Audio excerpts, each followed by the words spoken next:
Hang on. Perfect. All right. Disruptive morning.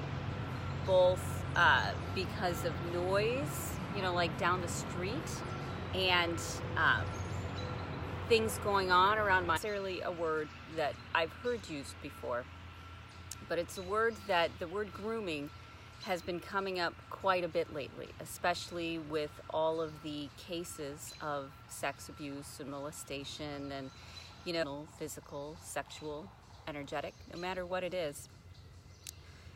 Typically, well, not typically, but truthfully, the person who's perpetrating it is a narcissist. Someone who wants what they want for whatever reason, and they're willing to take away the rights of somebody else, not only in the moment, but over a bigger time span with a plan to take someone and say, you know what, I'm going to turn them into this sort of a person, without allowing that person too much free will or the ability to breathe through it. Now, trauma, as we know, is when something unexpected happens that you have no control over, or you think you have no control over, and you're not allowed to process through. So when we start looking at these cases of child abuse, no matter what they look like, many times we're looking at young women or older women who have been groomed to a certain part. Now, if we start to look around, we start to notice that, wait a second, this grooming doesn't just happen for children with, some sort of sex abuse or sex trafficking or things like that. It also happens with women all throughout society and in many dysfunctional family structures. And no matter the reason that this happens, whether it's mental illness or, woundedness of someone who was victimized when they were a child, the grooming is still happening. Or even if it's in a romantic relationship with a partner, the grooming is still happening. It's where someone has decided that what they want and who they are is more right. This grooming happens many times when we taught women that they didn't have any rights to their body. They didn't have any rights to say no. They didn't have any rights to what they wanted and what they needed. They're rewarded for, doing what the groomer wants them to do, and punished when they don't. Is this starting to sound familiar for those of you who have narcissists in your life? Is it starting to sound familiar that whether they consciously or subconsciously were grooming you? And one of the reasons narcissists get into relationships is because they're looking for someone who is raw material to groom, raw material that they can shape into the person that they want them to be, either so the narcissist can feel safe, or the narcissist can have their, deal with their insecurities, whatever it may be. Nobody's being put in a bad box today. And one of the ways that narcissists use that is through trauma. How many times when you've been in a relationship with a narcissist have they done something that traumatized you? It was unexpected. You didn't feel like there was anything you could do about it, either because you were trained that way from your family or from society. Then process through the thoughts and feelings and emotions, and they just got to the point where they realized, oh, I can't say no. I never say no. I'm not really allowed to say no. And if I do say no, then the world really is going to kind of explode in my face. And I don't know what's going to happen, but it's going to be bad. So I want you to start thinking of the good girl syndrome, or the people pleasing, or the stuffing of your emotions. I want you to expand your thoughts a little bit, because we don't think about these things as trauma. We don't think about, the fact that we never said much of us and was grooming in a way to say your rights matter. And this is why so many women keep narcissist abuse or childhood abuse, because they think that this is just the way that it is. either from society, shut up and take it, or from their family, or from the narcissist that says, you have no rights, and you shouldn't say no. It's not in your best interest to say no. Now, this is interesting because, we've also been talking about the peace process. And the peace process when you're working with someone who's wounded is to not resist, to give them the space to breathe and to express and to move through their emotion. Now, this, sneakily sounds like being a people pleaser, being codependent, being victimized by somebody. This sneakily looks just like that. What's the difference between the peace process and someone who has been trained to be codependent? The peace process happens when someone is a healthy, more balanced adult who knows that it's a choice and that they can protect themselves and that they can say no, and they're choosing, they're not by any other emotions, they're choosing to help someone heal. And the trick is, if someone hasn't done their own healing work, and I really shouldn't say work, but just their own healing, if they haven't found a place of safety for themselves, if they haven't learned that it's okay to say no, if they haven't learned that they have rights, if they haven't learned that they're not alone, then it's abuse. Then it's that narcissistic, codependent relationship again. After you've gotten some help, after you've gotten grounded, and you feel you have a better idea of how the world works, then you can go in and start helping people who have been wounded to work through their wounds. Because many narcissists, as well as many codependents, they got to this situation in the same place. They were groomed by someone. And many times narcissists have their own trauma in the background, and they were groomed that they don't have any rights, which is why then they take the rights from other people. Because they think, well, you either have rights or you have no rights. Which one are you going to be? There's no balance.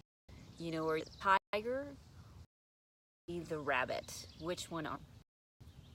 And so it's a very dividing line. It's either or. There isn't an expansion of how we all fit together to make it work, how we all have rights, and by coming up to a higher level, we can create something pretty great. That's not the mindset. It's still a mindset of you're either predator or you're prey. And this is a very, very common worldwide thought process, either or, yes or no. And that's what's cool about women starting to come to the forefront, is because women really work best in collaboration and community about how we all have equal rights and how we raise everybody up. And a more patriarchal situation, which is grooming for whole countries, whole families, whole cultures, it's grooming.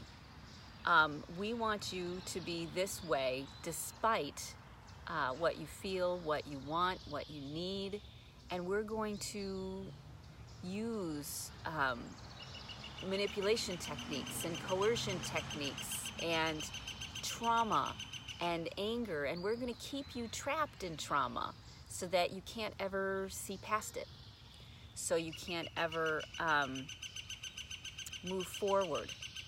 So, many times people talk about the narcissist codependent relationship as two very wounded people, and it's true, which means that the two very shouldn't be helping one another, because it's that predator-prey, and the predator just continues to groom and continues to train you, the codependent, whether it's coming from the government, or some position of authority, whether it's coming from a family member.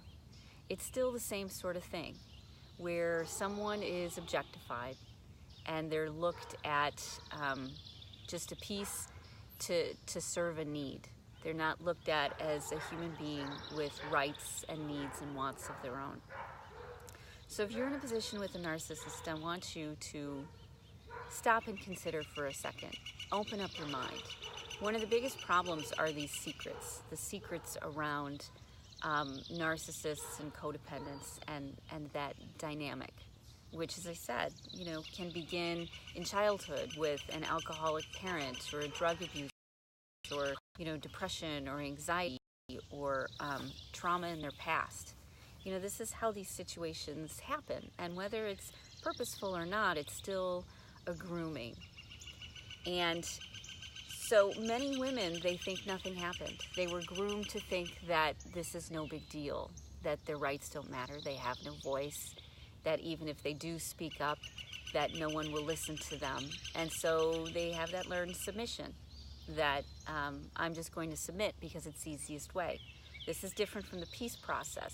The peace process is choosing to submit, not because you don't have any choices, but because you're, and that they endure things which are traumatic and painful, because they think that they're, somewhere along the line, they use trauma, purposely or not, but you in a place of submission. And then other people capitalized on it and continued the training that you were under. All those things about people pleasing and good girls, and many times, it was passed down generation to generation, and it wasn't seen as a big deal. But when I started to look at my family, a person, a good woman, a good man, this is the role they play. They sacrifice themselves for everyone else, no matter what. I want you to think about that, because even if it didn't look like or feel like or seem like any sort of trauma or any sort of abuse, as I said, purposeful or not, no one's saying that the intention was bad, but it was a grooming. It was a grooming that allowed you to be victimized, a grooming that encouraged you to look for a victimized situation, because that's what life is supposed to look like. So I want you to take a step back today. Here's what I'd like you to do. I want you to take a step back and think about the areas where you either had trauma, which was consistent over and over and over and over, where it was a grooming, where you felt like you had no rights, that your voice didn't matter, that it was your job to keep everybody happy, where you learned amazing skills on how to get along. And this was one of my biggest problems with self-help especially when I was in my 20s and 30s, because a lot of it was geared for men, about how you just need to be more compassionate, you just need to be more flexible, you just need to be more understanding, you just need to be more, for men. And these were actual issues that they struggled with, because the majority of narcissists are men, even though there are a number that are women. But they struggle with having that. Women, on the other hand, we're told you need to be more flexible, you need to be more compassionate, you need to be more understanding, which were already the rules that they were living under. And it was purposeful or not, it was still another grooming. It was still another shaping you into that your experience and your traumas and your feelings and your rights do not matter, and that they will not be heard, and that it's best to shut up and take it and give to everybody else, no matter what, because that's what you're supposed to do. So whether it turned into something, that's being with a full-blown narcissist, or whether it's being with someone that just doesn't really care about you or about what matters to you, it's still the same sort of dynamic. And it's time to look at yourself with a more compassionate eye, and also to look at the narcissist with a more compassionate eye too. Part of the problems we end up stuck in our traumas is because we don't understand how someone can behave the way that they behave. We don't understand how someone can treat us a certain way or be a certain way. And that conflict inside of us, that not understanding, is what keeps us trapped. Because then every time you get close to it, the emotion comes up, and then the emotion floods us. It reminds us, we get flashbacks of our trauma. Even talking about or thinking about this subject today, before I filmed it, was bringing back flashbacks, flashbacks from my own life. about my own experiences. So, you know, I want you to think about this stuff, to get a little bit better understanding maybe of how you got here and how the narcissist got here. And think about a little bit bigger picture. Think about how you were groomed to be in the position that you're in now, to kind of be taken advantage of. Consciously or subconsciously, it still happened. And when you have that bigger picture, when you have that lens where you can look at the narcissist and you can look at yourself and you can look at society. Sorry about that. I got a phone call coming in and it cut off the live stream. So, what I was saying, I want you to look at that. I want you to look at it through a bigger lens, because when you have some understanding, you'll have a little bit more peace. And when you have a little bit more peace, then you won't go into your traumas as much, and you'll be able to stay balanced and rational, and you'll be able to start healing yourself, okay? And then, when you get to a place, then you'll be able to be a peacemaker, which can look a lot like being codependent, except it comes from a very healthy place, a very grounded place, okay? So, that's it for today. If you feel stuck, mosquitoes running around. If you feel stuck, if you need a little bit of extra help, I help women a number of ways. One, I've partnered with a book on narcissism. Another one, I have a private group coaching program where we have a call every week and a private Facebook group to work through this stuff.